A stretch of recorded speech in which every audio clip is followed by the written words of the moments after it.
Hi, I was wondering about Eclipse. It's better than it's ever been, but there's still large periods of time where a balanced druid can be, really low on the damage, and then there's the problem of always sitting in solar when we need to do AoE. Is there anything you guys are planning on doing to address that? Possibly something like the Death Knight ability that generates a whole bunch of unholy power and all their runes?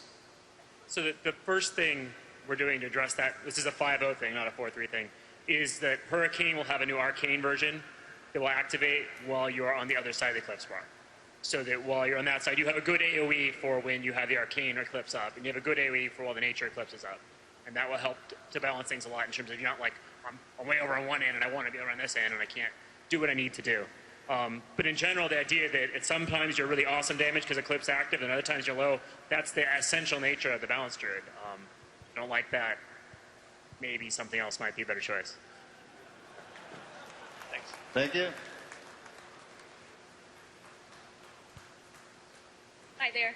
I have a question about Unholy Death Knights. Our minions don't inherit crit or mastery, and along with that, the gargoyles have a melee strike, which seems useless compared to the ranged attack, and I'm wondering if you have any plans to change either of those. Sorry, could you repeat the second half of the question? I didn't catch that. About the gargoyle, they have the melee attack, and the ranged is just so much better, so most people try and spin the gargoyle, so you avoid it altogether. Understood. Yeah, I mean, the gargoyle is designed to primarily be ranged, and that's something that we can, I think, address on our end to make sure that it's using the strongest attack whenever possible. In terms of stat weightings, yeah, the Unholy Death Knight is probably one of the less successful specs in terms of our goal of making sure that all stats, all secondary stats, are equally attractive. That's something that we don't have any short-term plans to currently address. One of the problems with drastically changing stat weights in the middle of an expansion is that it forces people to completely change around their current gear and their reforging and their gemming, and that can be very disruptive. So while the current situation isn't ideal, a heavily disruptive change might be even worse. However, looking ahead to 5.0, we're definitely going to work on making sure that there's greater parity between the value of the secondary stats. Thank you. Thank you.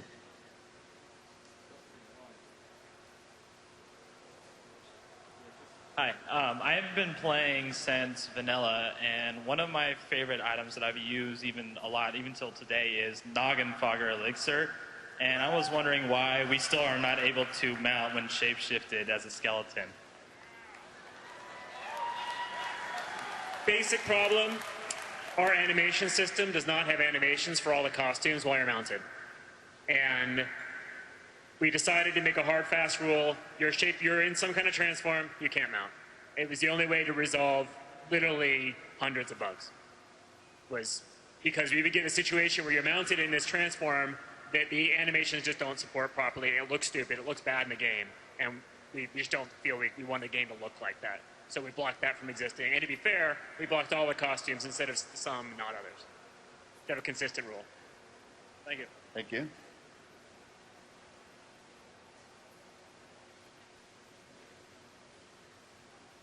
Hello, I'm the Wild Spirit from Turleon. First, I'd like to say hello to my guild Evolution, my GMs, officers, and my 9 guild pally friends. You guys are awesome.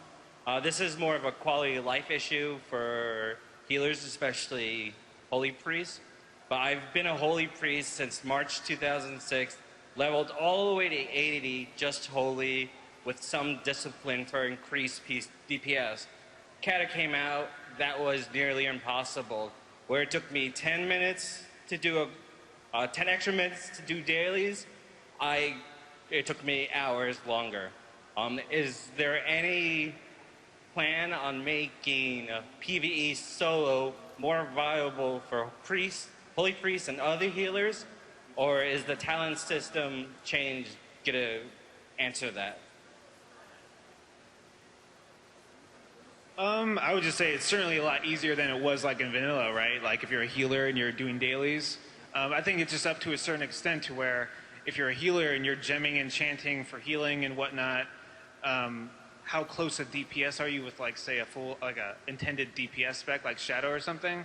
And I mean, we also have dual spec now, whereas before you didn't. So I just don't know if that's like a huge priority to make, holy DPS, more competitive, I guess, if we're doing dailies. Not so much competitive, but viable. I mean, I don't expect to go holy and pull out 20k DPS on Ragnaros. I mean, I could do that Right. in Shadow. I have dual specs. I've done a raid night in all 3 specs. I'm just wondering if it could be more viable, and if you guys... Well, holy also has a DPS chakra too that you could use that increases your damage. So, I mean, it's something we could talk about. I'm just not sure. I mean, one of the dangers we have to keep in mind when we're trying to balance that is PvP, right? I mean, if healers can output DPS that is greater than a certain percentage of what a pure DPS class can, that can also cause potential imbalances, and so we have to be aware of that. In the meantime, obviously, as noted, being able to dual spec into DPS specs and also having much more hybridized gear for the hybrid casters should make it easier for everyone to be able to find something they can use to do their dailies. Not to mention, a lot of the dailies are literally designed for somebody, regardless of what spec or class you are. And in some cases, like in the Firelands, there were dailies that were easier to do if you were a healer, because you had to heal an NPC that everybody else took a lot longer to do. It was easier for you to do. You could do it instantly. So. Thank you. Thank you.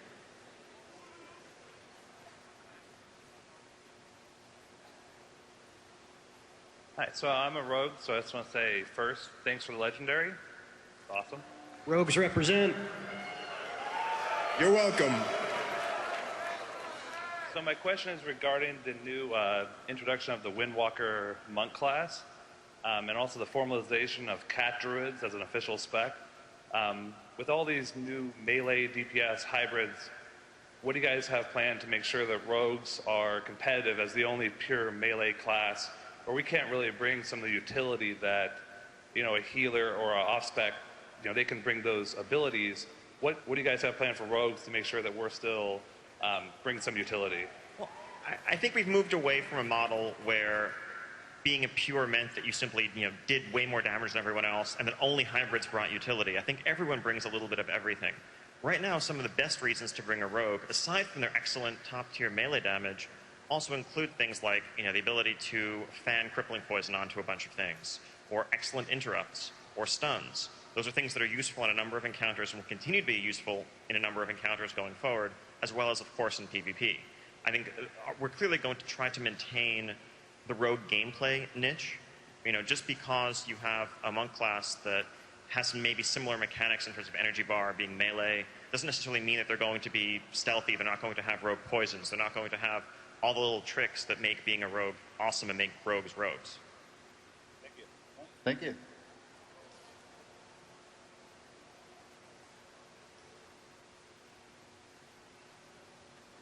What's up, guys?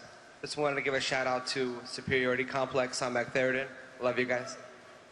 My question is about the new talent system. It looks like it's a lot of fun, but it still looks like it's going to be difficult to balance. It looks like it's still going to come down to somebody crunching the numbers, and some of the talents look like they're still going to come on top. And it looks very similar to the previous system of talents. You're going to have balance issues with that. So what do you guys think about that? Most of the talents don't do any damage or any healing, so it's difficult for me to see where you could number crunch them. A lot of them are just qualitative things. Is it better for me to be able to teleport a short distance, or is it better for me able to run fast? It depends on the encounter, depends on the situation. I kind of disagree with that idea that they're all quantifiable or number crunchable in some way.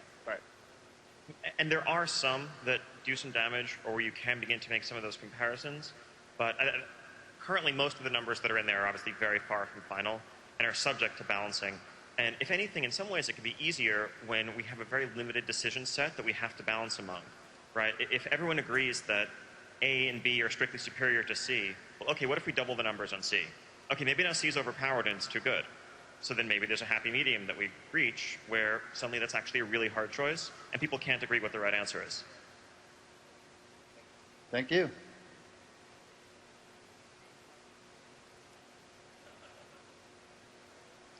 Hi there. First off, it's my second Blizzcon, and I just want to say that every time I've met you guys, it's been absolutely fantastic. Thank you so much for doing this. My first question is a quick follow-up to the Noggenfogger elixir question. There's been other places where you get onto something and you lose a transformation and then you gain it back, like pets, for example. Noggenfogger, why can't we do the same? Because it's just annoying to keep losing that charge. So one of the things that really makes consumables fun is the fact that they are consumable. They do go away when, you change, you get dispelled, stuff like that. So if they were just sort of permanent things that you kept around and you popped back and forth like you're zoning into a Caverns of Time dungeon, you're going to lose the impact of what a transformation really is. And certainly we've looked at ways of giving you warnings rather than just automatically dispelling it out when you try to mount up. But fundamentally, we want these transforms to be fun things that aren't just everywhere. And to go with that, ideally, if you're in a transformation you can't have while mounted, ideally, instead of canceling a transformation you mount, you should say you can't do that while transformed or shapeshifted. Give you a red error message, and you want to mount? Fine, cancel it. Okay. Thank you. I've had my actual question. It's up to you guys. Sorry, it was a quick follow-up. So my actual question is the archaeology has been ignored as far as I can tell, other than a few added things here and there.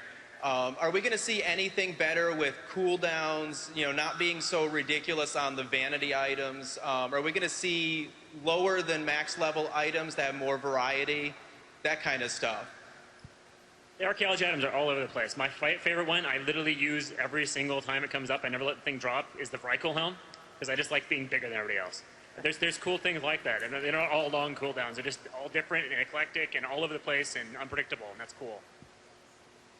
As far as the skill itself, we're certainly looking at a lot of ways to sex it up and make it more fun and take out some of that grindy nature of it. I don't want to make any promises, but we've talked about a flare gun you can fire into the sky and a ladder drops down and just takes you to a random dig site. We've talked about random encounters that, while you're digging, so a mummy pops up and he's got, 50 fragments on him or whatever. We've also talked about daily quests. Less excited about that one, but it could add to the spectrum again. So yeah, we're definitely looking at making some big changes, and there you go. All right, thank you. Thank you. Hi. One of my favorite things about tanking as a druid is the ability to go cat during tank swaps and do a sizable amount of DPS. With the talents being split in the next expansion, it seems like that might be a lot less viable. And I was wondering what your vision for the future of bear tanking was, if you were keeping some of the hybridization or moving us more towards what the plate tanks are doing right now.